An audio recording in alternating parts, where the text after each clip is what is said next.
Well, hi everybody, thank you very much for coming, and welcome to the Story of My Life Part 1. You see, the last 45 years have been boring, so I thought instead I'd tell you about some of the very interesting and varied work I did before I ever came to New Zealand.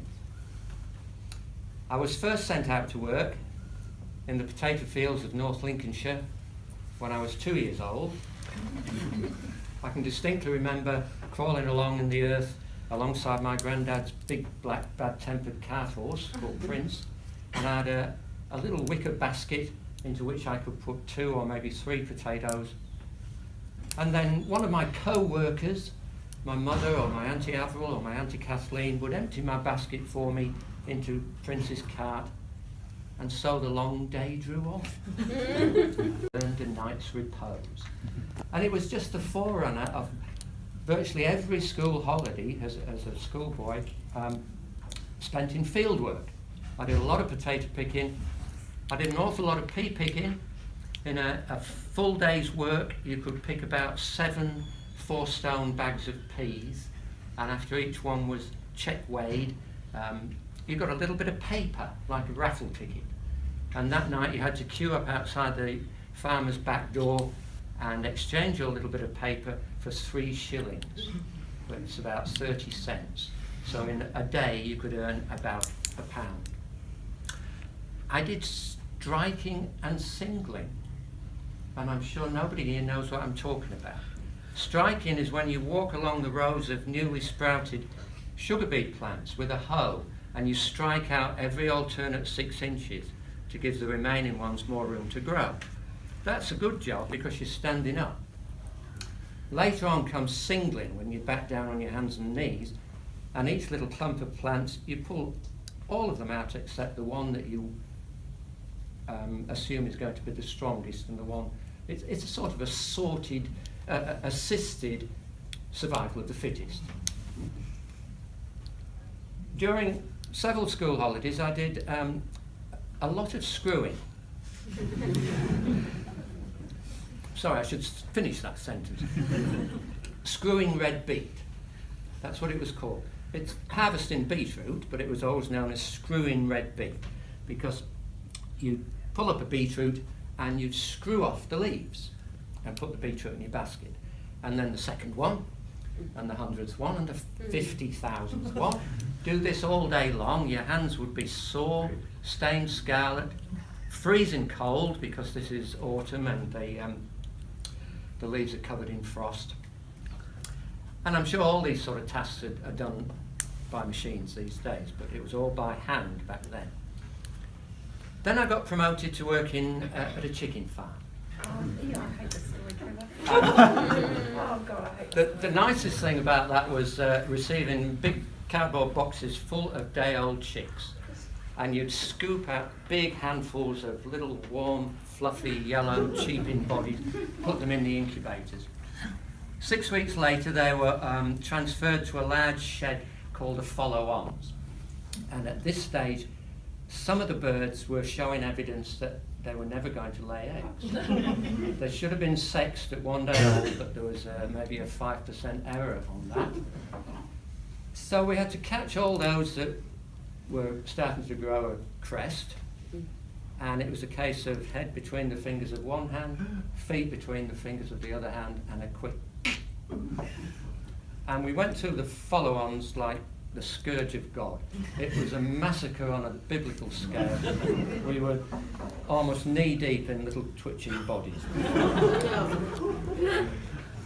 Working in the actual battery houses, that was all right. Feeding the hens and watering them, if you could ignore the inherent cruelty of tens of thousands of chickens in tiny little wire cages. Collecting the eggs was all right.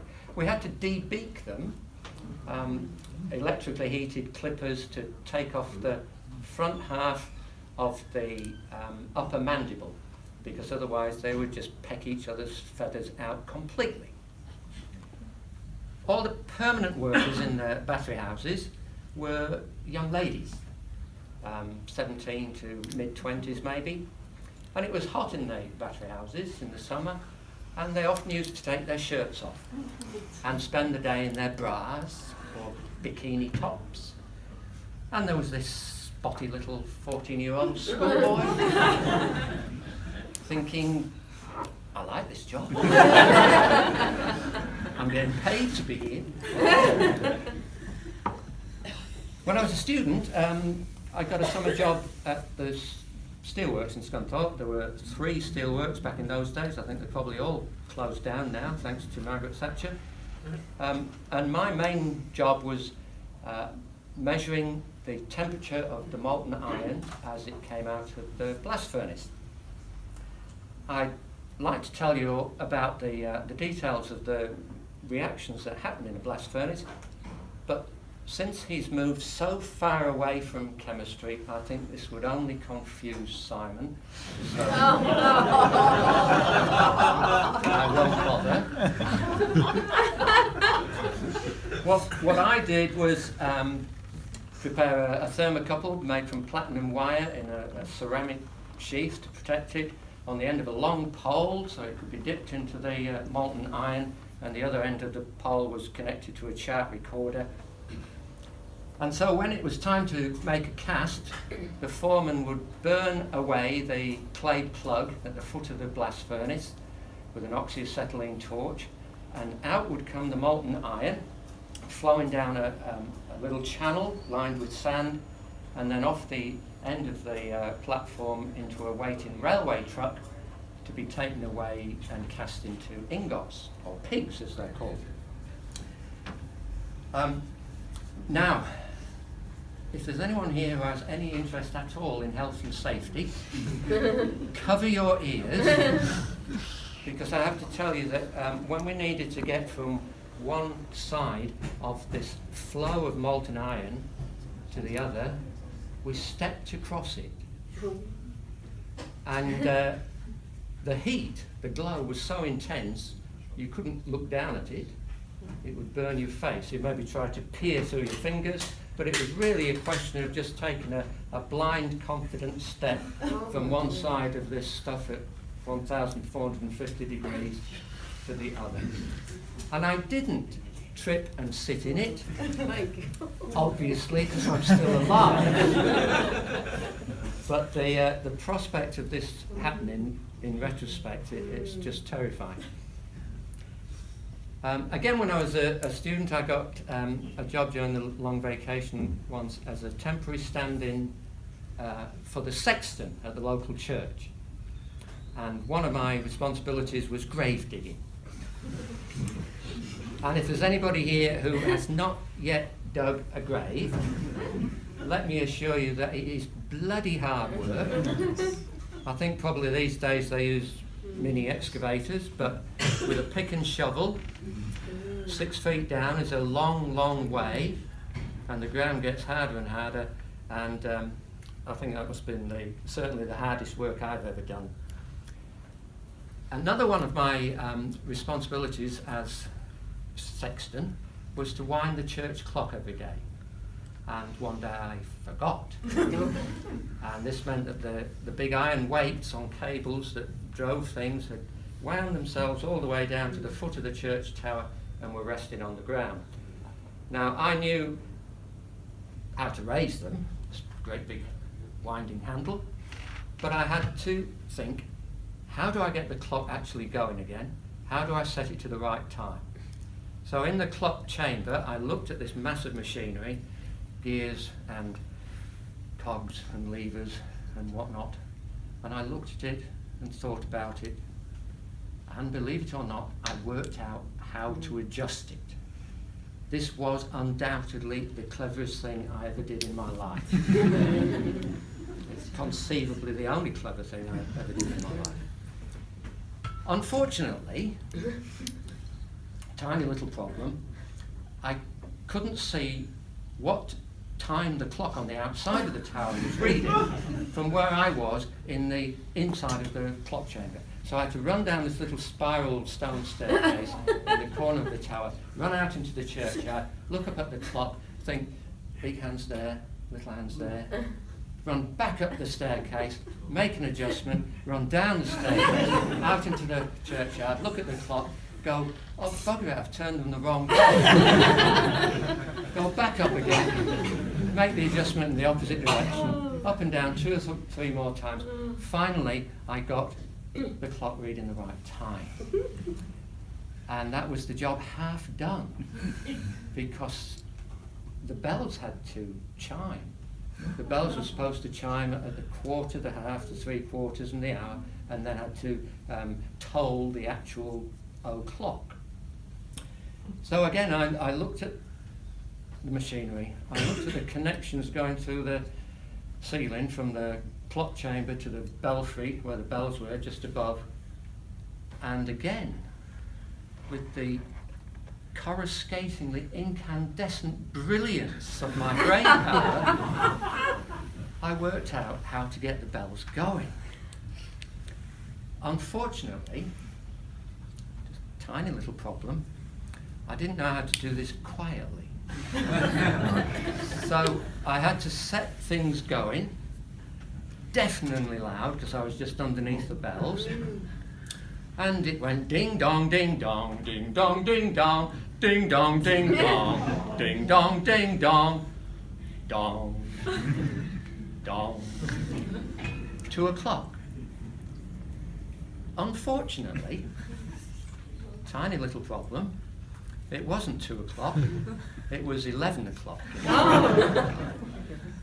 So straight away I had to go through this whole business again. All the ding-dong business, and we went 3 o'clock, repeat, 4 o'clock. And this must have gone for 20 or 30 minutes, continuous. And finally, I got it, the bell set to ring at 11 o'clock correctly, and the clock face was reading 11 o'clock, everything was going, everything was fine. I ran down the staircase, I ran home across the fields, hoping that nobody would know. It was me that was responsible for this cacophonous tintinnabulation. That means loud ringing noise. And I've never been sure what the parishioners of Epworth thought was going on. This was the mid-60s. It was the height of the Cold War. They probably, some of them, thought that it was a kind of civil defence alarm and that the Russian missiles were on the way. But anyway, it meant I had another line on my CV to go with agricultural peasant, chicken slaughterer, blast furnace technician, grave digger, and now church clock mechanic. Who knew? You see, I do have hidden depths to go with my conspicuous shallows. Now, in a moment I'd like to say a sort of hello to a few selected people. Before I do that, I want to pass a message on to everybody. This is for all academic staff, all office workers, all workshop staff, all technicians, all research students. Over the years, I've come to think of you all as people I met.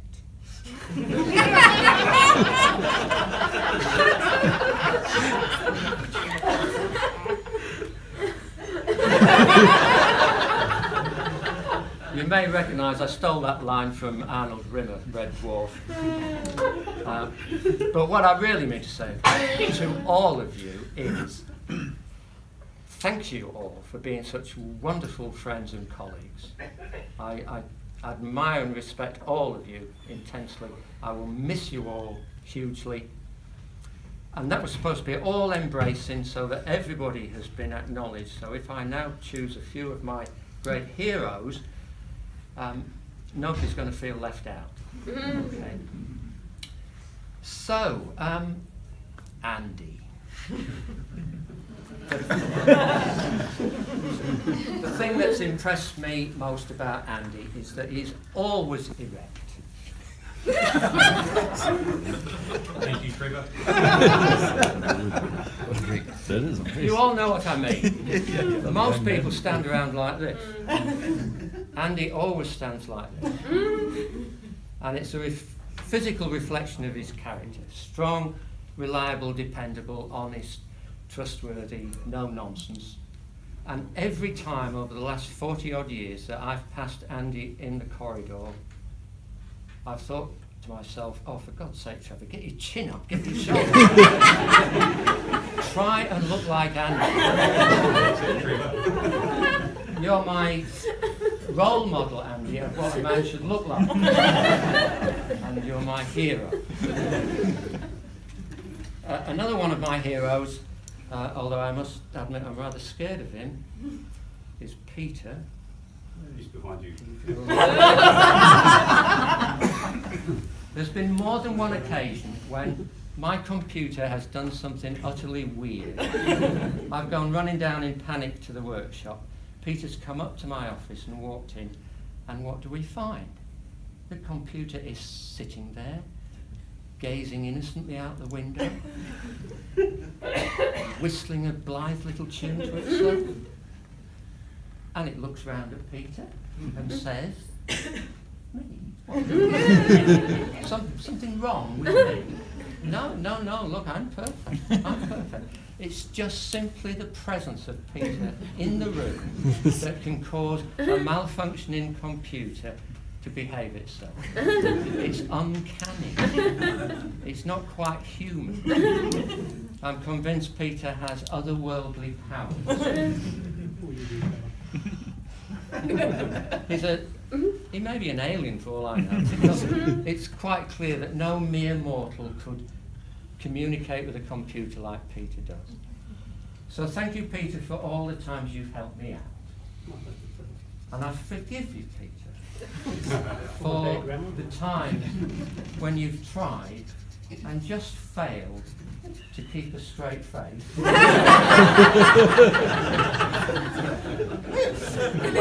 I've displayed yet again my unfathomable depths of computer ignorance. He's doing it again. When I was chemistry leader, I saw an awful lot of student feedback, student survey results, that kind of thing. And I want to say that as far as chemists are concerned, never has anyone ever had such good feedback from students as Gareth. Students absolutely love Gareth. They love his teaching, they love his slides and his videos, they adore his sense of humour. Students just absolutely love Gareth. I hate you, Gareth Rowland.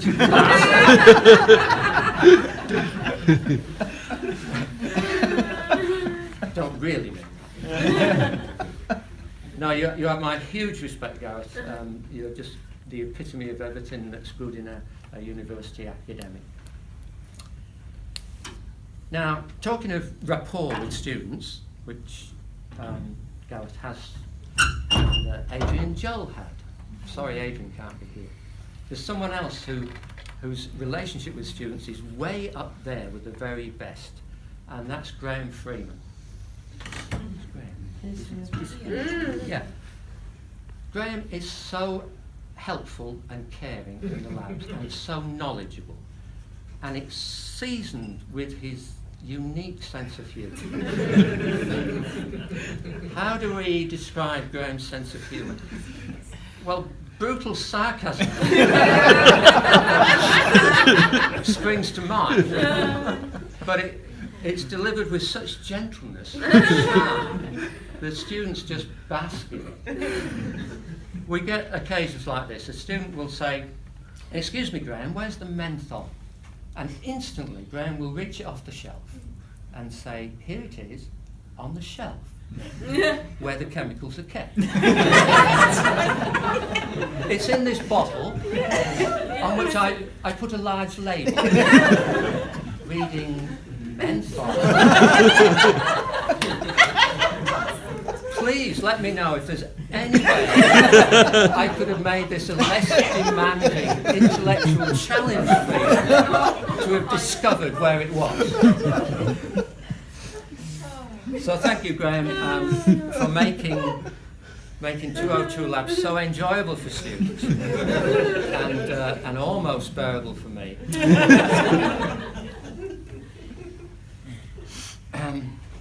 So all my heroes so far have been men. That's surprising coming from me. So I'm delighted that today, just to redress the balance a bit, that my 3 equal favourite students of all time have come. And there must have been tens of thousands of them to choose from. And I'm delighted that you've come, and I'm very touched. Thank you. And to Megan, I say all the very best of luck as you return to California. You're going to need luck in today's America. And to Mariska and Julia, who are joining vet practices, I wish you all the best of luck as well, and may you have many happy hours with your arms up cows' bums. Well, I think that's about all I want to say. I'm going to finish with 2 quotations. The first one is my answer to everybody who keeps asking me, what are you going to do when you retire? I shall do such things. What they are, yet I know not. So who said that? Come on, you Said quizzers. Churchill. Hey? Not even close. You sounded like him. Nope. Sounds like a boy. Tony, you know. Yes, could you narrow it down to one of his thousands of characters? No, it's King Lear. You sounded like Winston Churchill, though. And the second one, I don't know if you'll get this, but I'll give you the clue that it is from one of my favourite books, and it's been one of my favourite books since I was about 5, and it encapsulates what I feel like as I retire. Take the adventure, heed the call, now ere the irrevocable moment passes. 'Tis but a banging of the door behind you, a blithesome step forward, and you are out of the old world and into the new.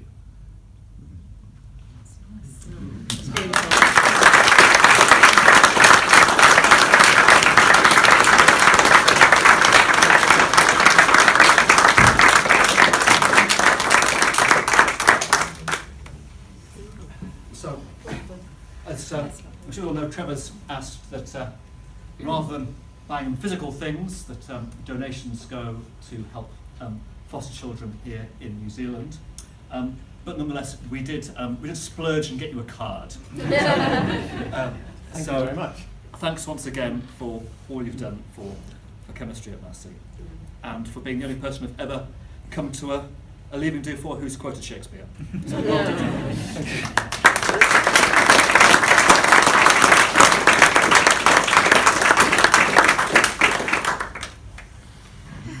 Now, each